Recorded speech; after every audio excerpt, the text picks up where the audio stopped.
August மாதம் 4th வீக்ல மொத்தமா எத்தனை புதிய படங்கள் தமிழ் சினிமால ரிலீஸ் ஆகிறதா இருக்கு. இந்த வாரம் என்னென்ன புதிய படங்கள் OTTல ரிலீஸ் பண்றதா அறிவிச்சிருக்காங்க. தியேட்டர்ல எத்தனை படங்கள் ரிலீஸ் ஆகிறதா இருக்குன்னு இந்த வீடியோல பார்க்கலாம்.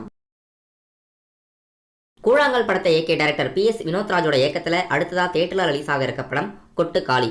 சூரி மற்றும் மலையாள நடிகை அனபன் நடிச்சிருக்காங்க. படம் நிறைய அவார்ட்ஸ் வாங்கியிருக்கு. படம் ஆகஸ்ட் 23ஆம் தேதி இந்த வாரம் தியேட்டர்ல ரிலீஸ் பண்றாங்க. நடிகர் சிவகார்த்திகேயன் அவர்கள் இந்த படத்துக்கு ப்ரொடியூஸ் பண்ணியிருக்காரு. இந்த படத்துக்கு நிறைய அவார்ட்ஸ் ரிலீஸ்க்கு முன்னாடியே கிடைச்சிருக்கு.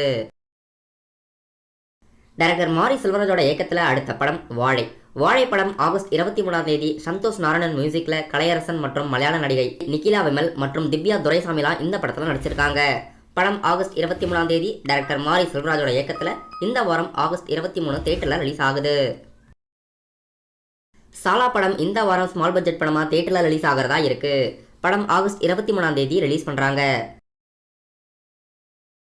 நடிகர் விமல் மற்றும் கருணாஸ் நடிப்புல போகும் இடம் வெகு தூரம் இல்லை படமும் இந்த வாரம் ஆகஸ்ட் 23 ரிலீஸ் ஆகிறதா இருக்கு. அதர்ம கதைகள் என்ற ஸ்மால் பட்ஜெட் படம் இந்த வாரம் தியேட்டர்ல ரிலீஸ் பண்றதா அறிவிச்சிருக்காங்க. நாற்காரா போர் படம் இந்த வாரம் அபர்ணதி நடிப்புல ஆகஸ்ட் 23 ரிலீஸ் ஆகிறதா இருக்கு.